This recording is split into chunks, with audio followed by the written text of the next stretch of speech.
você tem que entender quem são os indivíduos que padecem daquela doença. Quantos são esses indivíduos? Aonde eles estão? E o que a gente tem para prevenir a doença? É vacina?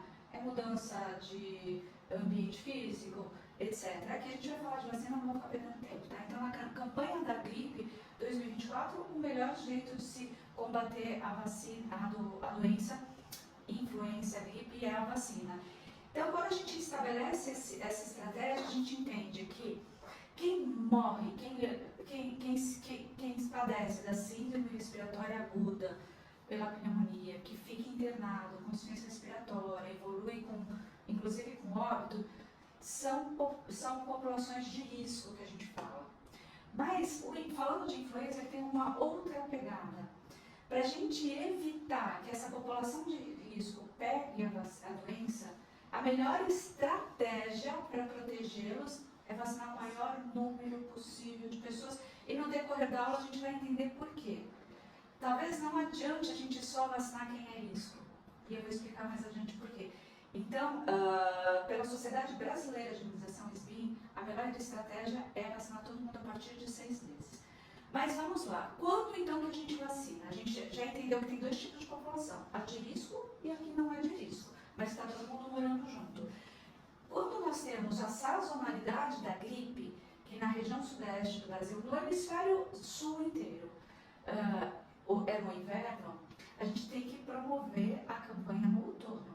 Então, a gente tem que promover a vacinação antes da doença começar a circular, para que quando isso aconteça, o maior número possível de pessoas tenha anticorpo.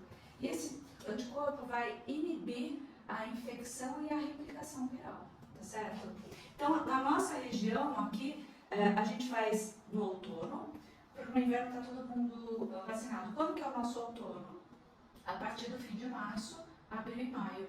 O Ministério da Saúde, esse ano, ele aperfeiçoou a estratégia. Ele começou um mês antes, porque de fato começava em final de abril a campanha de vacinação. E aí, como tem toda aquela organização de grupos prioritários, no final de todos os grupos prioritários, a gente já estava no final de maio e junho. E aí o vírus já estava por aí se replicando ou infectando. Então, esse ano, o Ministério adiantou, até pegou um pouco a gente de surpresa, a gente recebeu a vacina um mês antes, e ele contemplou, dentro do Brasil, com as suas características regionais e climáticas, ele contemplou uma outra estação do ano, que é o inverno amazônico. O que é o inverno amazônico? Na região norte, a gente não tem primavera, verão, outono e inverno. Nós não temos estação do ano. E lá, tradicionalmente, o influenza circula no nosso verão. Então, esse ano eles tiveram cuidado de vacinar todo mundo em outubro e novembro. A partir de dezembro, a região amazônica toda já estava vacinada. Então, olha que importante a estratégia do Ministério da Saúde. Localizar o grupo prioritário, produzir a vacina em tempo para que ela esteja pronta, disponível, toda distribuída naquela malha do SUS, toda capilarizada, que chega nos finalmente do Brasil para começar a fazer a campanha antes da doença, tá? Então, eu acho que esse ano realmente foi um ano brilhante para o Ministério da Saúde, tá? Mas aqui na região sudeste, a gente está nesse tempo, tá? A gente não tem o inverno amazônico. Aí vem uma coisa bem importante. Quem que é a população-alvo? Se eu pensar numa proteção individual e coletiva, a principal estratégia, a população recomendada são todos acima de 6 anos, porque a gente sabe que uma criança abaixo de 6 anos não pode receber a vacina. E por que é isso?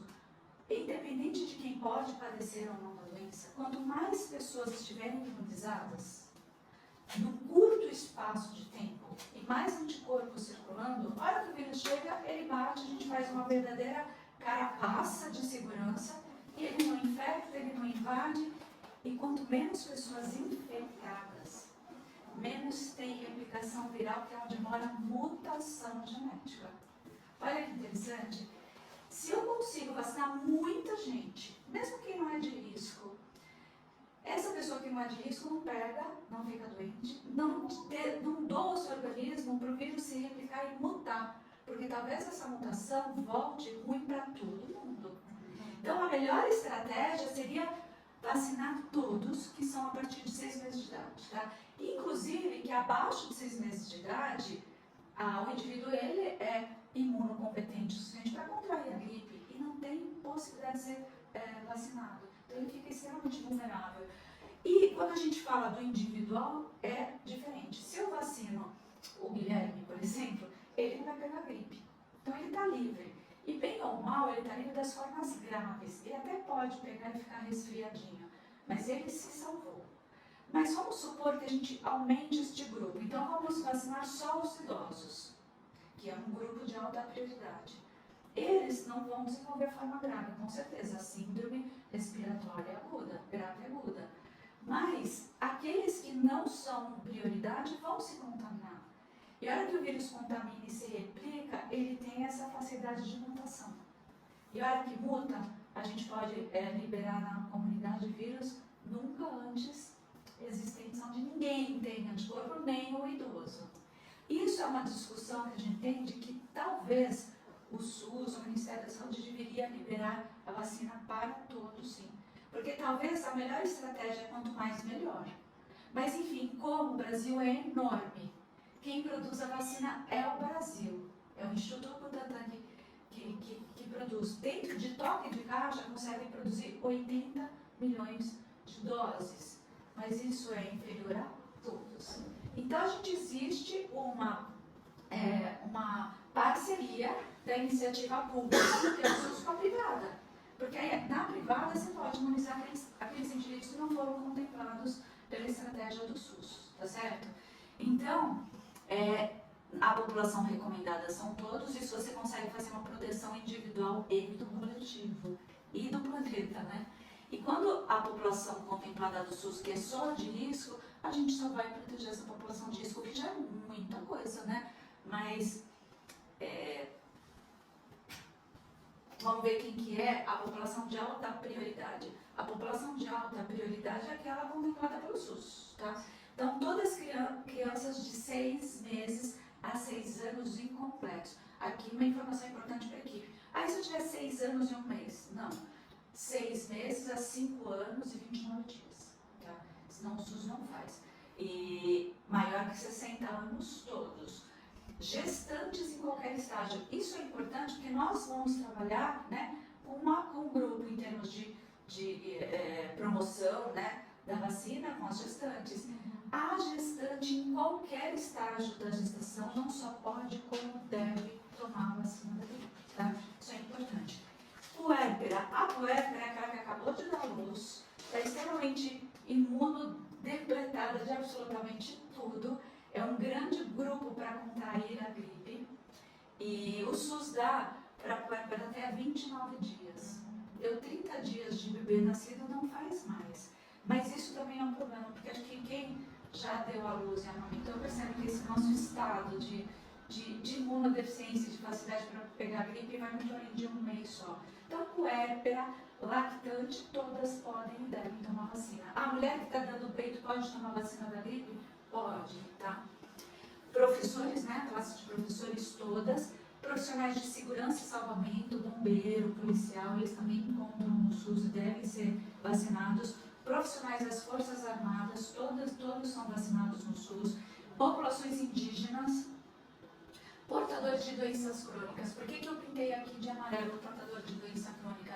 Porque é uma outra população nossa, né? Então vamos imaginar quando a gente for visitar os cardiologistas. Hipertensão arterial, cardiopata de qualquer origem, esses portadores de doença crônica, como cardiopata, pneumopata, diabético, nefropata, eles já têm uma imunidade comprometida pela doença crônica. Então, para eles, uma influença qualquer, mesmo que ele tenha 39 anos, 20 anos, para ele a doença pode ser muito mais grave. Então, todos os portadores de doenças crônicas devem e recebem no SUS. A diferença é que lá eles precisam levar a indicação médica de por que está precisando tomar. E na nossa divulgação, que a gente vai trabalhar com todos os especialistas, que a gente entende quais são os grandes especialistas, cardiologista e neurologista, né?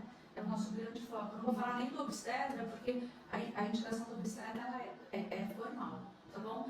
E aqui nas doenças crônicas, endocrinologista por causa de diabético, cardiologista, todos os doentes cardiológicos e pneumopatas, né, pneumologista, todos têm indicação de receber vacina da gripe, tá? Então isso é uma coisa que muito nos interessa.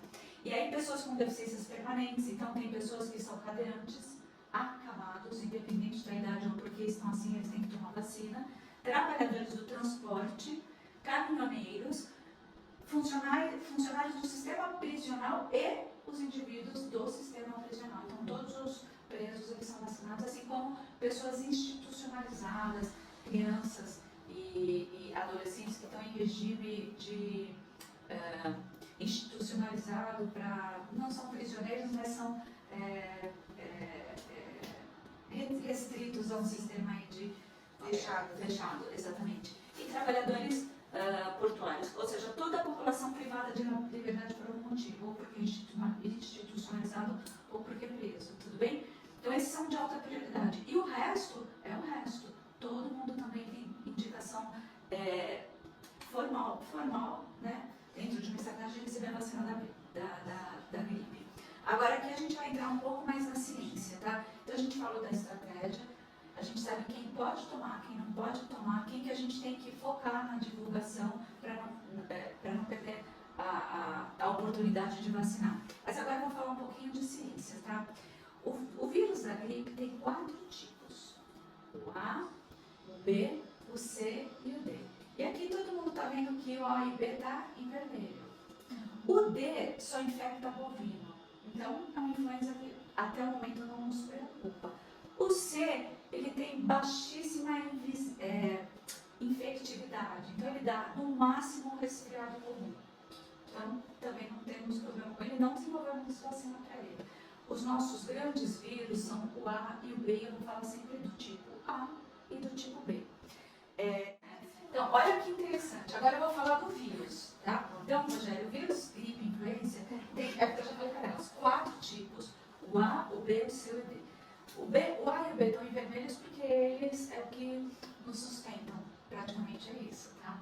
E o C é um vírus influenza com pouca infectividade, então ele produz no máximo um resfriado comum e a gente não desenvolve vacina contra esse vírus.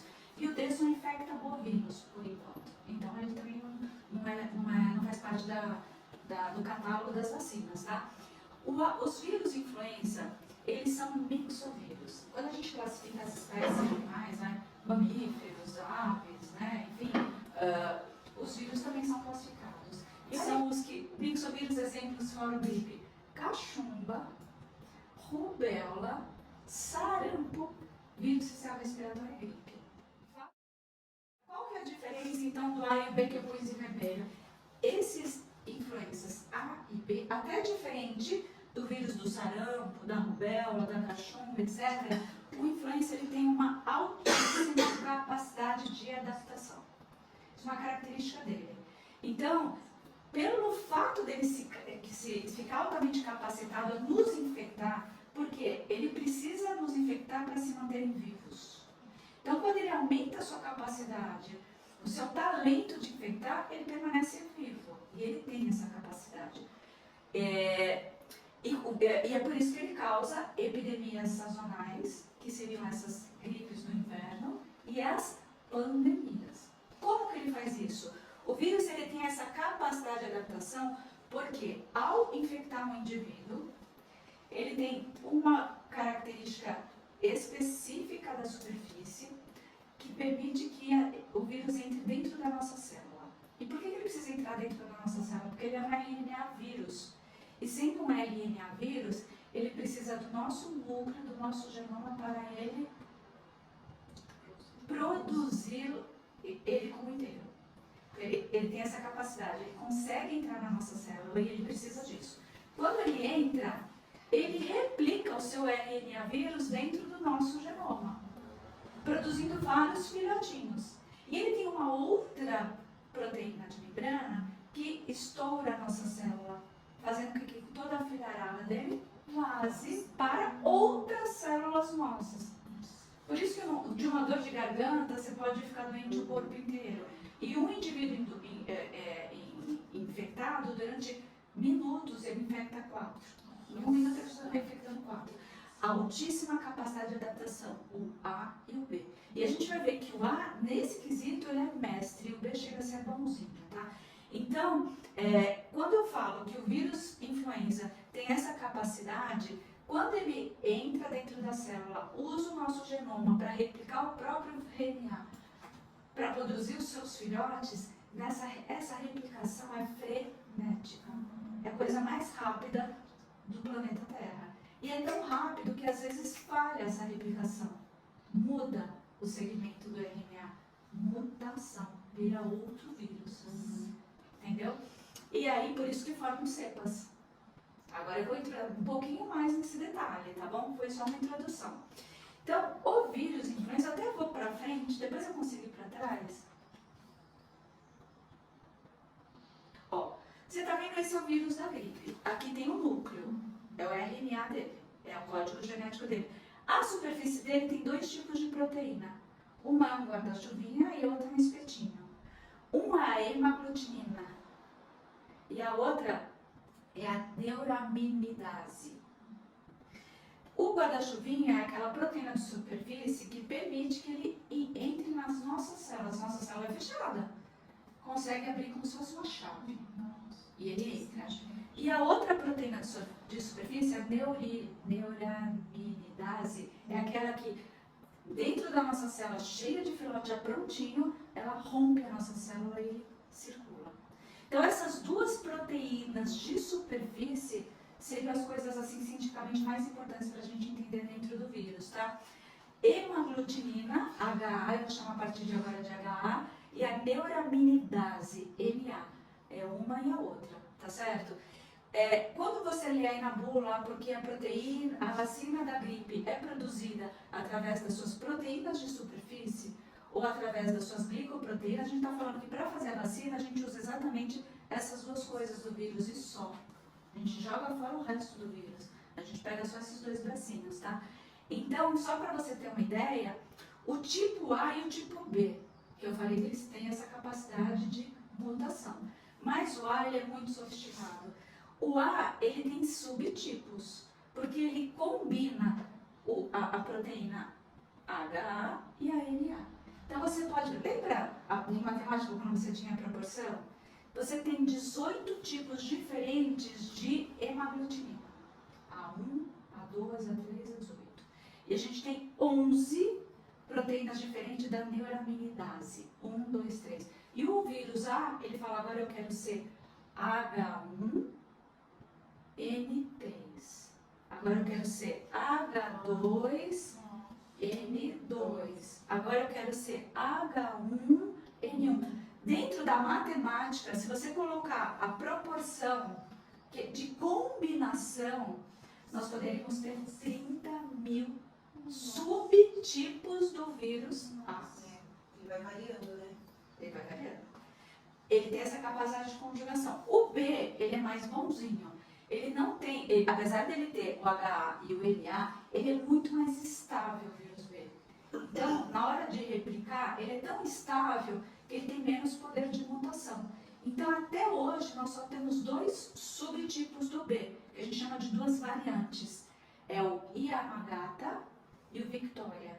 O Victoria é porque ele foi descrito e enxergado na Austrália, numa cidade que chama Victoria. E o Yamagata, no Japão. Então, o B ele é mais estável. Então, se eu falar, desses 2, qual seria o nosso maior inimigo? Do que a gente morre de medo? O A. O A é o bicho. Tá? O A é o bicho. O B, ele é menos mutante, são só 2. Mas se ele entrar, ele também causa síndrome respiratória aguda grave. Não confunda a capacidade de mutar e formar uma pandemia na humanidade com a capacidade de um indivíduo da gripe grave matar. O B também ele é grave. Ele infecta, ele faz tudo aquilo. Ele também pode determinar uma doença respiratória aguda grave. Tá? Mas ele, dentro do planeta Terra, ele não produz pandemia, por exemplo. O B. Tá? Porque você poderia perguntar, então por que a gente não faz vacina só do A e não faz do B? Porque o B também circula.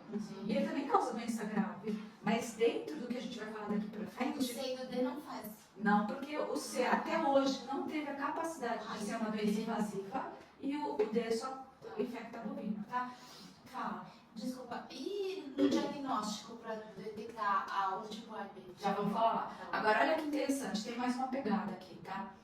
O A, ele tem uma capacidade de infectar os seres humanos e também tem uma grande capacidade de infectar animais. O A também? E o B não. Então, quando você tem um A circulando, mutante, normalmente, inclusive, ele veio do animal, por isso nós temos gripe aviária, gripe suína, gripe bovina, né, gripe de morcego, porque lá vivia o vírus, ele mutou o suficiente para ser capaz de invadir o ser humano.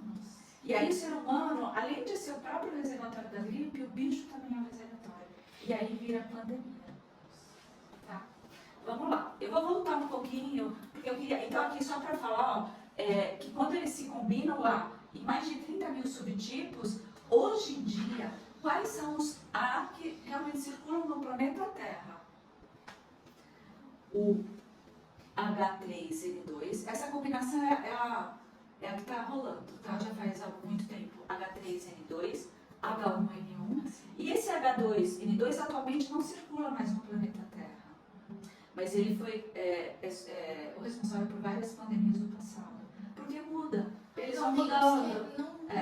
Hoje, só dessa recombinação toda de 30 mil, nós temos problemas, ou melhor, temos vírus capazes de infectar a humanidade, H3N2, H1N1 e o H2 já foi, mas não é mais. Esse não circula mais no planeta Terra.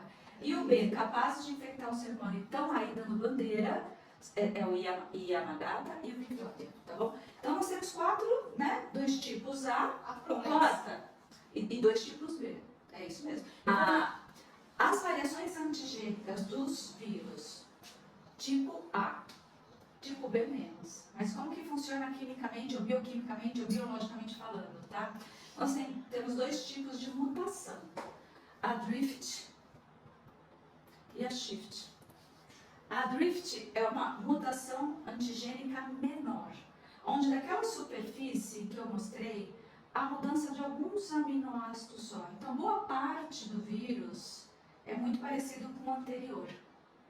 Alguns aminoácidos da superfície da proteína, daquela glicoproteína da superfície que mudam. Porque naquela replicação frenética do vírus mudou 1 ou 2. Eu estou falando assim de uma forma pedagógica. Então, ele é muito parecido com o anterior, mas ele é diferente. Porque justamente o que ele muda são aqueles 2 antígenos de superfície. Essas mutações drift, que são as menores, acontecem a cada 2, 3 anos. Por isso que quando a gente monta a vacina, vocês vão ver que muitos dos vírus, que muitas das cepas que a gente está usando é que usou em 2021, 2022. Você entendeu? Ele muda só a cada 2, 3 anos. Agora, e para o B? As mudanças do B é muito mais lentas. Você consegue chegar a uma mutação do B a cada 5 ou 6 anos. Então, de novo, lá o nosso grande probleminha. Mas existem as variações antigênicas maiores, que são as shift. Nessa, o vírus, dentro daquela replicação frenética, dentro lá da Dani, ela pegou a gripe, ele está se replicando, ele muda tudo. Ele consegue mudar todos os seus aminoácidos de superfície e o seu RNA. Ele vira um outro bicho. Ele vira um outro vírus nunca antes visto no planeta Terra. E ele sai. A hora que ele sai, ele continua pegando as pessoas, os animais, e essas grandes variações antigênicas que causam as pandemias. Porque a hora que esse vírus chega no planeta, ninguém tem anticorpo. Nem quem teve a doença no ano passado, nem quem tomou vacina no ano passado. Tá? Então, isso aqui é o nosso grande problema. Por causa disso, tudo que eu falei, vamos falar um pouco das pandemias que já aconteceram no planeta Terra. Antes, no século XVIII, XVII, XV, o mundo relata sempre pandemia de gripe. Só que eu não coloquei aqui, primeiro, porque não tinha nem o isolamento do vírus. Na verdade, a descrição daquilo era como uma peste ou como um problema espiritual, que o mundo recebeu um castigo e tal. Mas daqui para frente, todas foram muito bem catalogadas. Olha, em 1918 a 1920, quando foi a gripe espanhola, que ela só chama de espanhola porque o vírus, o problema foi detectado na Espanha. A Espanha falou, vamos parar com isso aqui é uma gripe, vai matar a população inteira do planeta Terra, mas ela veio da Ásia através do exército americano, na Primeira Grande Guerra, tá? Mas foi na Espanha que os espanhóis falaram, só que tem cara de gripe, vamos segurar. E eles fizeram um isolamento e tudo, por isso que chama gripe espanhola. Olha quem causou a pandemia. Era um H1N1, era um vírus que juntava a hemaglutinina 1 com a neuraminidase 1. Bom, aí em 57 e 58 teve a gripe asiática. Foi uma gripe que veio lá da China. Singapura, era o HN2N2. Quando eu falo de pandemia, isso aqui consumiu 40 a 50% da população do planeta Terra, tá? Que ano? Em morte. Tá? 58. Essa foi o H2N2. E ela substituiu, ou seja, algum H1N1 no momento se transformou em H2N2. E aí ninguém tinha proteção, mata metade da população, igual foi a coronavírus, né? Aí teve a pandemia de 68, 69, foi a gripe de Hong Kong. Olha, o H2N2 se transformou em H3N2. Depois, em 77, 78, teve a gripe russa, onde o H3N2 se transformou-se de novo em H1N1. E olha, essa gripe veio dos porcos. Então, os porcos tinham esse H1N1 se replicando dentro dos porcos, conseguiu fazer uma mutação genética capaz de infectar o ser humano. E do porco veio para o ser humano. E era uma variante que não tinha. 2020, 2003, 2004. Lembra da gripe aviária? A gente começa a falar um pouco a gripe aviária, tudo que realmente as aves têm gripe. E aí dentro da gripe houve uma mutação e esse vírus da gripe conseguiu infectar o ser humano, tá? Era um H5N1. Durou pouco. E aí essa que acho que todo mundo lembra. Em 2009, acho que todo mundo já estava por aqui. Né? Essa aqui foi a gripe H1N1. Quando eu falo gripe H1N1, a gente fala dessa, foi a pandemia muito perto daqui. Então era um H1N1 que ninguém tinha anticorpo, ninguém tinha tomado a vacina disso, era mutante, é uma gripe suína. Então você vê que um vírus que é capaz de infectar os porcos são reservatórios do bicho. A gente vive com os porcos não são selvagens, né? Eles vivem perto da população humana. Eles passavam para os seres humanos um H1N1 que ninguém tinha anticorpo. Aqui, eu lembro que eu já era pediatra onde que a gente perdia muita mãe por essa gripe, na maternidade. Dava luz e morria lá mesmo, por causa da gripe, foi horroroso. O maior número de pacientes órfãos que eu tive foi nesse momento. E aí, foi por isso que começou a se transformar a vacina da gripe em uma vacina obrigatória para grávida. Porque o que morreu de grávida, porque tudo era muito visível, você entendeu? Foi nessa época. Porque antigamente o obstetra nem falava de vacina de gripe. O pediatra falava e o obstetra falava, aqui ele começou a falar e ficar. Então essa foi a grande gripe suína 2009, que acho que eu queria mostrar que essa foi muito perto da gente, né? E por conta disso tudo, o mundo estabeleceu uma vigilância epidemiológica. Se a gente tem tanto vírus da gripe em porco, em boi, em ave, em morcego, ser humano, tudo e tal, desde 1947, o planeta Terra entendeu que tinha que fazer uma vigilância epidemiológica para a gripe. E cada vez que vinha uma pandemia, era de 30% a 40% da população da Terra, como aconteceu com o coronavírus. E é óbito. A Organização Mundial de Saúde inicia um monitoramento epidemiológico. Naquela época, as coisas eram rudimentares, mas tenta ampliar isso para os dias de hoje. O que acontece nos dias de hoje? A Organização Mundial de Saúde conta com 80 países com laboratórios nacionais, mas esses laboratórios desses 80 países são estatais, não tem nada da iniciativa privada, e que conversam diretamente com a Organização Mundial de Saúde. No Brasil, é o Instituto Adolfo Lutz, o Fiocruz no Rio de Janeiro, e em todos os países, esses 80 países têm centros de catalogar uma influenza. Então, você sabe que a gripe não é uma doença compulsória, de notificação compulsória. Você vê todo mundo com gripe, o médico não tem obrigação de fazer uma notificação. Mas todos os indivíduos internados, esses vírus da gripe são todos catalogados. Os indivíduos que estão fazendo a síndrome respiratória grave e aguda. rede de entendimento. No Brasil, você tem várias unidades sentinelas distribuídas pelo país inteiro. Quando o hospital, vamos supor, o Cristóvão da Gama tem um paciente interno agora por gripe, esse material é encaminhado ao Centro Sentinela. O Centro Sentinela prepara essa amostra e encaminha tudo em São Paulo para Adolfo Lutz. Como se tivesse notificado. Eles estudam para ver quem é esse vírus. Qual que é a hemaglutinina? Um novo. A neuraminidase. Entendi. E eles vão catalogar, classificar e mandar para quem? Para a Organização Mundial de Saúde. Então, ela centraliza todos os vírus da gripe que foram identificados no planeta Terra. Então, o que acontece? Para que a gente faz isso? Há um tempo atrás, antes desse aqui preto, a Organização Mundial de Saúde pegava todas essas cepas coletadas, já catalogadas, e desenhava a vacina da gripe. Como no planeta Terra está tendo H1N1 desse jeito, H3N2 daquele jeito, B isso aqui, a gente vai produzir uma vacina da gripe com essas cepas e imunizar o planeta inteiro neste ano com essas cepas. Você entendeu?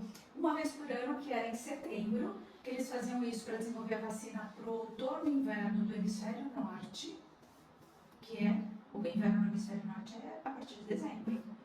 E aí todo mundo era vacinado e quando chegava o nosso inverno era a mesma vacina que vinha.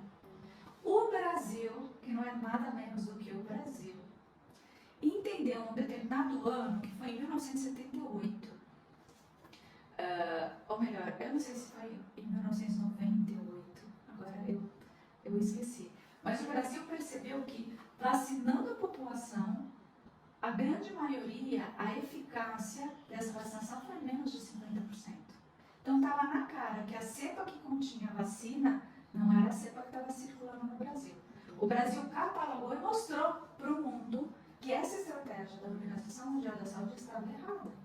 Porque o vírus muda, ele é mutante, ele pode mutar em uma temporada. Não é na temporada que ele se replica, ele muda. Então, por conta da iniciativa brasileira, a Organização Mundial de Saúde, a partir dessa data, que eu esqueci, 1900 alguma coisa, muda para 2 temporadas. Então, em setembro, a OMS determina quais serão as cepas que vão fazer a vacina do hemisfério norte, tá?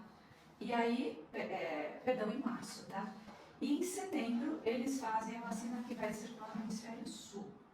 No hemisfério norte, a Organização Mundial de Março abre em março todas as cepas que circularam antes e fazem a vacina do hemisfério norte, que vai ser dada no inverno deles. E aqui no dia 29 de setembro, ou no final de setembro, dependendo da data, todo ano o Instituto Butantan chega no laboratório às 4 da manhã. Porque lá existe uma conversa direta da Organização Mundial da Saúde com o Instituto Butantan. Abrem-se as cepas. As cepas que circularam no hemisfério norte na última temporada foram essas. O Instituto Butantan começa a produzir freneticamente a nossa vacina para que agora, em março, ela já esteja sendo aplicada. Não é verdade? Porque o Instituto Butantan produz a vacina. E os laboratórios, outros, a GSK, Sanofi faz a mesma coisa. Tá? Mas o Brasil faz isso. Existiu o dia que todos chegam no laboratório de madrugada, esperando o comunicado da Organização Mundial de Saúde para saber como que nós vamos fazer a nossa vacina. Então, se eu entendo que o vírus é tão mutante assim, e que a vacina ela é redesenhada semestralmente, é por isso que a gente entende que a vacina é uma doença considerada, ou deveria ser considerada uma doença nova anualmente, uma vacina nova anualmente. Então, a vacina é anual. Não adianta falar que eu tomei vacina ano passado. Tá? A vacina é anual porque a gripe é praticamente uma doença diferente uma vez por ano. Deu uma corrida, né? É uma corrida, mas é bonito isso, né? E aí, lembrando que em amarelo, todas as vacinas aplicadas no Brasil são determinadas e recomendadas pelas cepas da Organização Mundial da Saúde e todas ainda passam pelo crivo da Anvisa para ser liberada. Nenhuma vacina praticada no Brasil tem menos do que toda essa conferência, tá bom? Bom, agora, um pouquinho interessante. Eu não falo que as vacinas, a vacina, mas a vacina que a gente aplica, ela muda só para você ter uma ideia. Em 2023, a vacina foi composta 2 tipos A, 2 tipos B. Isso aqui que determina a Organização Mundial da Saúde. A gente monta a vacina. O A é uma vacina do tipo H1N1, isolada em Sydney. E agora em 2024 é outro H1N1. Ela é uma outra cepa mutante dessa que foi igualzinha a que aconteceu em 2022.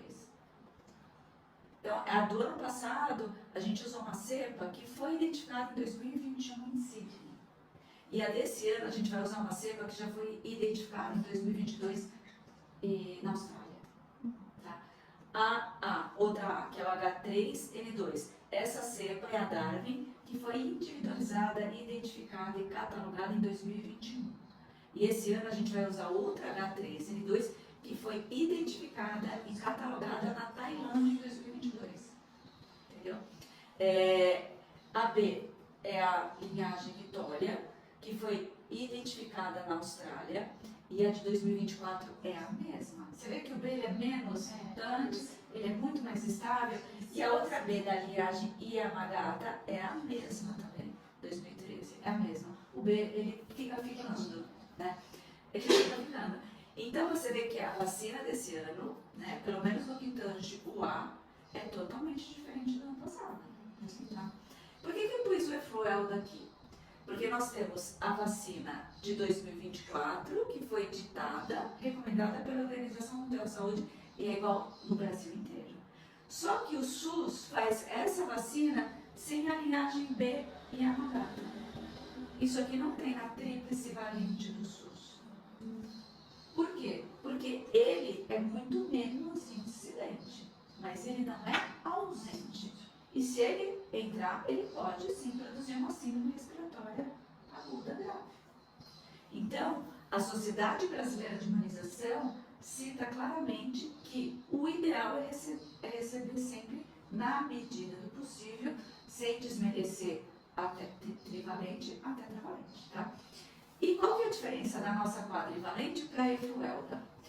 Você vai perceber que aqui as duas linhagens A, elas recebem 15 microgramas daquela superfície, proteína de superfície, a hemaglutinina.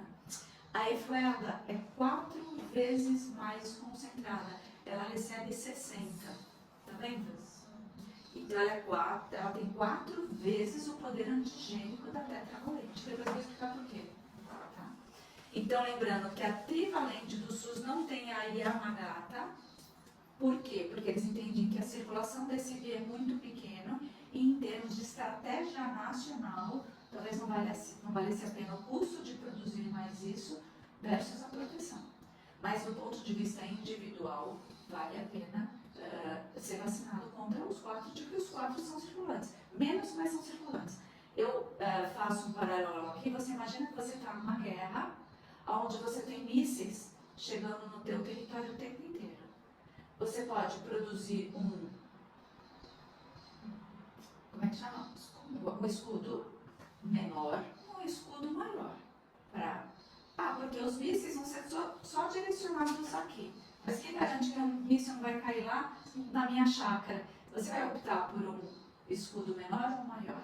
Então isso aqui é um guarda-chuva maior de proteção, tá bom? A tetravalente em relação à trivalente, que não tem a ver, tá bom? Vamos lá. A gente tem então 1, 2, 3 tipos de vacinas contra a gripe 2024 licenciadas no Brasil. A trivalente, que é nacional, feita pelo Instituto Butantan em parceria com a Sanofi Pasteur, e que não tem a linhagem B e a Magata, então ela é trivalente. Além disso, ela é produzida em frascos de 6,2 ml. E aí você consegue tirar 10 doses de meio ml. Aí vem uma coisa contra a vacina do SUS. Você vai manipular esse frasco a cada vacinação. Então você 6 vezes. chance de contaminação. Depende, tem uma manipulação. Há um risco pequeno, há um risco pequeno. E até de errar a dose. A pessoa às vezes não sabe aplicar ml e tal. E porque ela é multidose, ela tem que ter um conservante. Porque depois que ela é aberta, ela tem que se conservar. E esse conservante é o timerosol. Ele é o efeito adverso da vacina da gripe do posto. Sabe quando os velhinhos falam, eu fico tão mal quando eu faço vacina e tal? muita dor, ele pode dar muita reação alérgica, coceira, nada de anafilaxia, mas esse conservante, ele é um ponto fraco da vacina do SUS também, tá bom? E qual que é outro defeito da vacina do SUS? É que ela só está disponível para o grupo de risco. Então, se for que eu sou uma advogada, não quero ter gripe, eu não tenho direito a tomar vacina do SUS, tá bom? E a tetravalente? Elas são todas importadas, nenhuma tetravalente é feita em território nacional. Temos os laboratórios Abbott, Sanofi e GSK, tá? Elas todas vêm em monodose, embalagem individual. Isso evita erro de manipulação, tá? Todas vêm envasadas com 0,5 ml. Então, você não consegue dar 0,6 no paciente. E aqui vem uma coisa importante. Quando isso foi muito estudado, em termos de ml e tudo, entendemos que para não manipular e para não ter erro, a gente uniformizou 0,5 ml para todos, inclusive para as crianças pequenas, que no passado a gente fazia 0,5 e a gente desperdiçava 0,25 ml. Tá? No SUS não é difícil. Eu não tenho dúvida até hoje se eles praticam a 0,25 para bebê, porque para eles é fácil tirar 0,25. Mas nós que trabalhamos com monodose, elas não precisam ser mexidas em nenhuma faixa etária. O fato do bebê receber uma dose de 0,25 não implica em nenhum problema, tá bom? E os conservantes aqui não existem. Aqui a gente não tem antivirusol, por exemplo. Por isso que a nossa vacina da gripe não dá reação vacinal. Porque o que dá reação é o conservante, tá? Nota técnica, isso é importante. Isso não é a Adriana nem a Prosperita que fala. Ela foi publicada em março desse ano, mas na verdade a SPIN publica isso todo início da campanha da gripe. A Sociedade Brasileira de Imunização, a SPIN, recomenda o uso preferencial, sempre que possível, da vacina quadrivalente pelo maior espectro de proteção. Então isso não é conversa para colocar a nossa vacina na frente, porque realmente ela seria mais interessante. Falar essa aí, né? Tá bom? Exatamente, tá? O guarda-chuva é maior. E a Efluelda é a nossa terceira vacina licenciada. Ela também é tetravalente, quadrivalente, ela tem as 4 cepas, só que ela tem 4 vezes o nível de hemaglobina. Então você está introduzindo no indivíduo muito mais antígeno. Se você produz muito mais antígeno, você imagina que vai produzir mais proteção. E é indicada só para indivíduos com mais de 60 anos. Por quê? Porque o indivíduo de mais de 60 anos, ele tem um sistema imunológico senil. Ele é fraquinho. Então, quando você põe 4 vezes a dose, ele consegue produzir mais anticorpos para protegê-lo do que a quadrivalente normal. A gente entende que a eficácia dessa vacina no idoso ela é menor do que a dessa. Porque é matemático. Aqui você produz um tanto de antígeno, você inocula um tanto de antígeno, ele produz um tanto de antígeno. 4 vezes mais antígeno vai produzir mais antígenos. Então por que a gente não faz assim em todo mundo? Porque para quem é imunocompetente, vai ter tanto antígeno que vai virar reação adversa. Você entendeu? Então o certo é só acima de 60 anos, porque eles são muito senis na produção de anticorpo. Então ele vai produzir a quantidade certa de anticorpo. E a gente produziria muito mais, tá bom? A dose não é 0,5 ml, é 0,7 ml para contemplar aqueles 60 microgramas, tá? E a dose é única anual, tá? A principal vantagem é que para os idosos, fora a imunidade da vacina tetravalente, ela confere 24% a mais. Então, eu vou dar exemplo em porcentagem. Numa população não senil, abaixo de 60 anos, a tetravalente ou a tetravalente para cepas que inclui, ela dá uma proteção de ao redor de 92%. Para os idosos, essa mesma vacina ao redor de 74%. Na hora que você coloca o Efluelda, ele chega na mesma imunidade que os jovens. Tá? E também é mono? O vidro tem 7 separados? 0,7. Isso. Monodose também. E a imunidade? Quando você faz a vacina, você começa a conferir uma imunidade 21 dias depois. Por isso que é importante fazer a vacina antes do inverno. Porque no inverno você já está brincando com o vírus, tá? E a gente precisa de 3 semanas. Devido ser um vírus mutante, a vacinação é anual. Vocês viram que a vacina do ano passado não tem nada a ver com a vacina que a gente está dando esse ano, que é teoricamente o vírus que vai circular esse ano. No outono, porque a sazonalidade do influenza é no inverno, tá? A proteção, isso é uma coisa importante. Quando a gente toma a vacina da gripe, menos os mais imunologicamente competentes, a vacina não necessariamente dura 12 meses. Depois de 6 meses, a imunidade é boa, que é o nosso inverno. Depois de 6 meses, ela começa a cair. E alguns lá com 10 meses já não tem mais nada. Mas também a gente está fora da sazonalidade. Existe, às vezes, situações epidemiológicas raras, onde a vigilância observa que, fora da sazonalidade, isso aconteceu no pós-pandemia. Os vírus ficaram bem louquinhos depois da pandemia. Eles perderam toda aquela circulação, aquela sazonalidade. Nós tivemos muito gripe pós-pandemia em dezembro e janeiro. E o próprio SUS reconvocou idosos para fazer a vacina.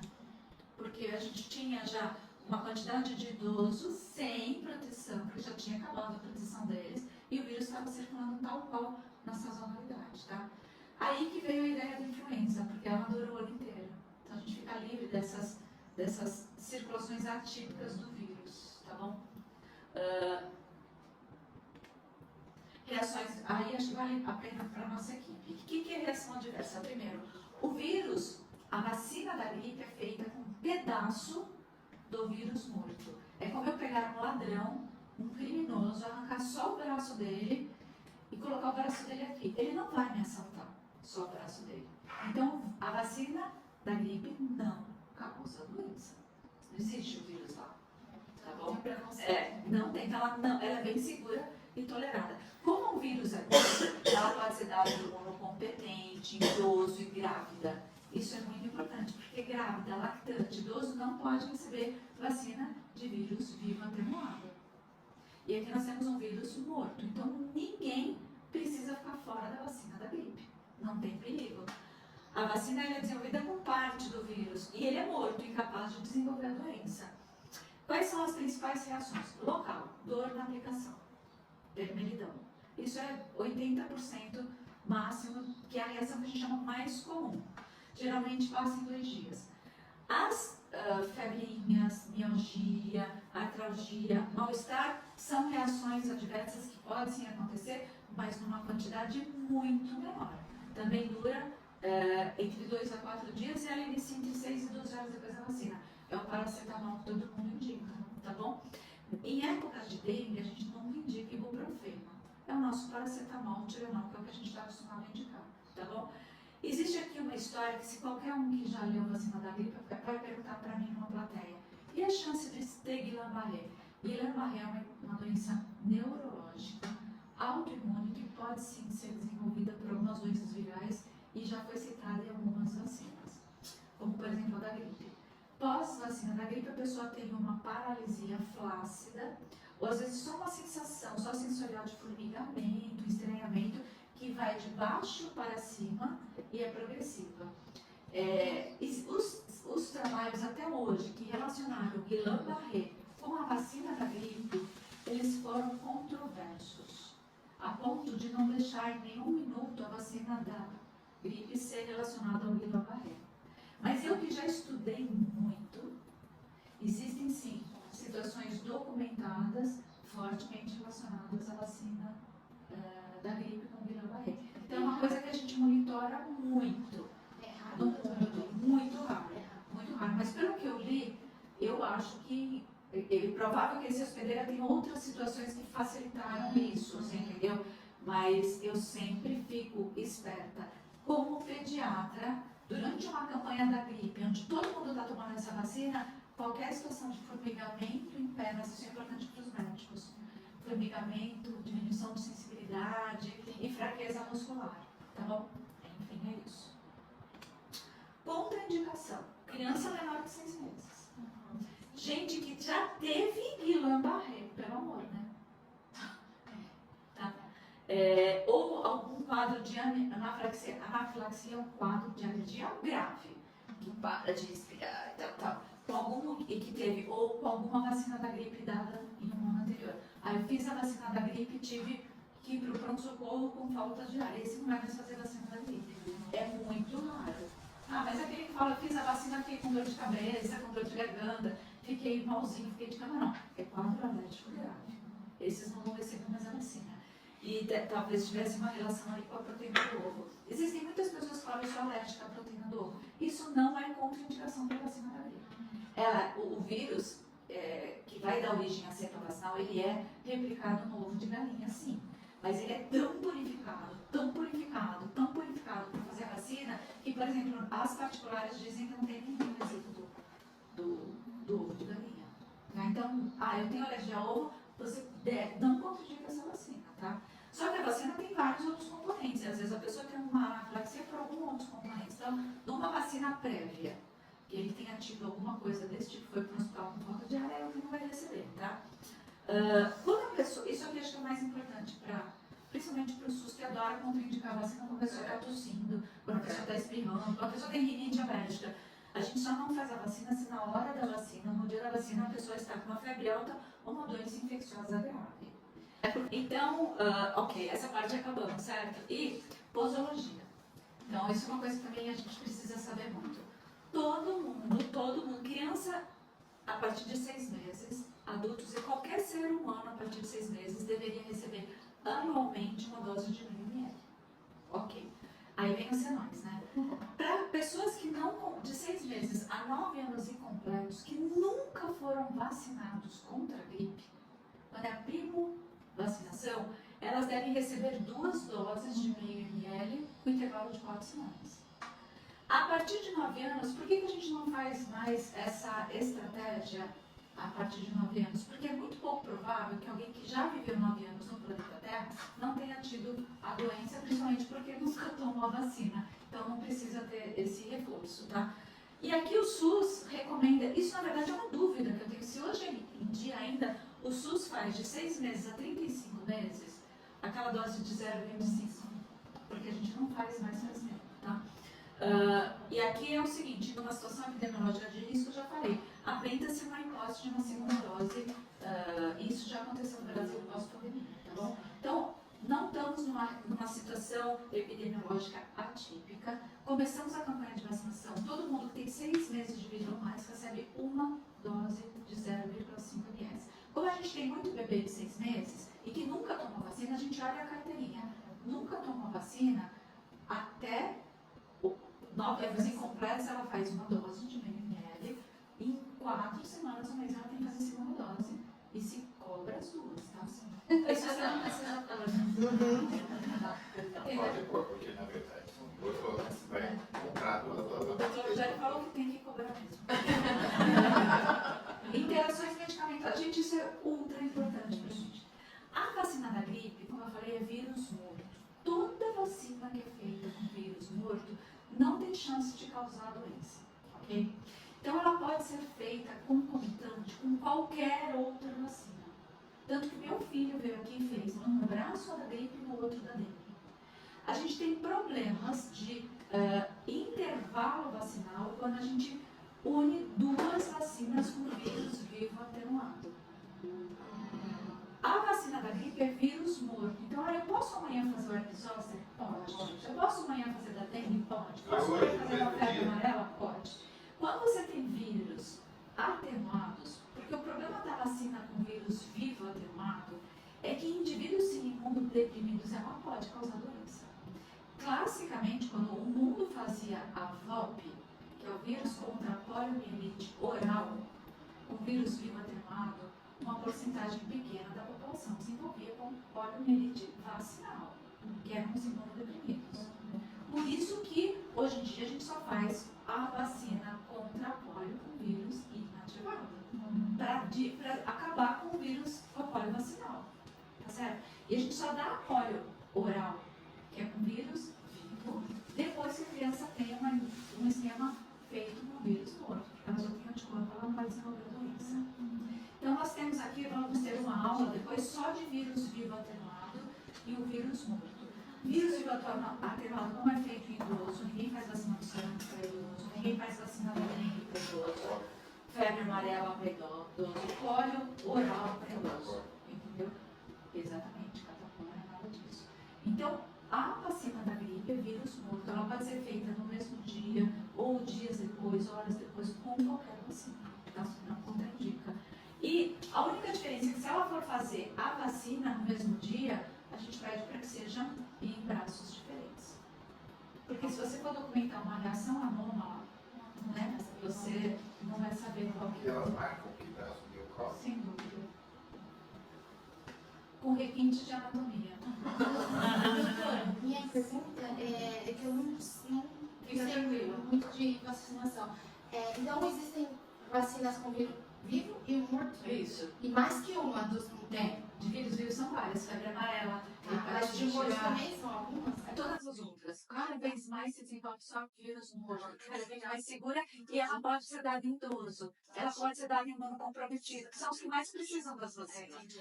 As primeiras vacinas da gripe eram com vírus vivo atenuado. Elas caíram por terra e foram substituídas pelo vírus morto, entendeu? Aqui, vamos lá. Benefícios da vacinação, então. Previne a doença, principalmente a forma grave e seus agravos, tá? Isso aqui não é doença, mas é muito importante na nossa sociedade. Quanto mais a gente vacina as pessoas contra a vacina da gripe, menor o absenteísmo na escola e no trabalho. Você imagina que eu falei que uma pessoa, uma criança gripada com vírus da gripe, que já tem 6 anos, não pode tomar vacina do SUS, está numa classe em 4 minutos, ela já transmitiu para 4 crianças. Então, antes do dia acabar, ela já arrancou uma classe inteira. Como que é importante vacinar todo mundo que está na escola, né? Não só quem tem até 6 anos, todas as crianças ali de 6 anos estão frequentando na escola, né? Então, e o trabalho, né? Você imagina no banco, todo mundo trabalhando naquele ar-condicionado, um pegou e todo mundo pegou. Então, uma grande sacada, o benefício da vacina da gripe para todos é evitar o absenteísmo de escola e de trabalho, tá? E para a criança, agora para nós. A criança vacinada contra a gripe tem muito menos otite, né, de aguda. Por quê? O vírus da gripe, ele prepara o terreno. E ele prepara o terreno para evoluir com otite e sinusite. E eu sempre falo aos pacientes, vamos tratar bem essa gripe, porque amanhã você vai voltar a gastar muito mais dinheiro com a receita do que sobrar da gripe. E é exatamente isso. Então, se você não tem a gripe, você vai ter menos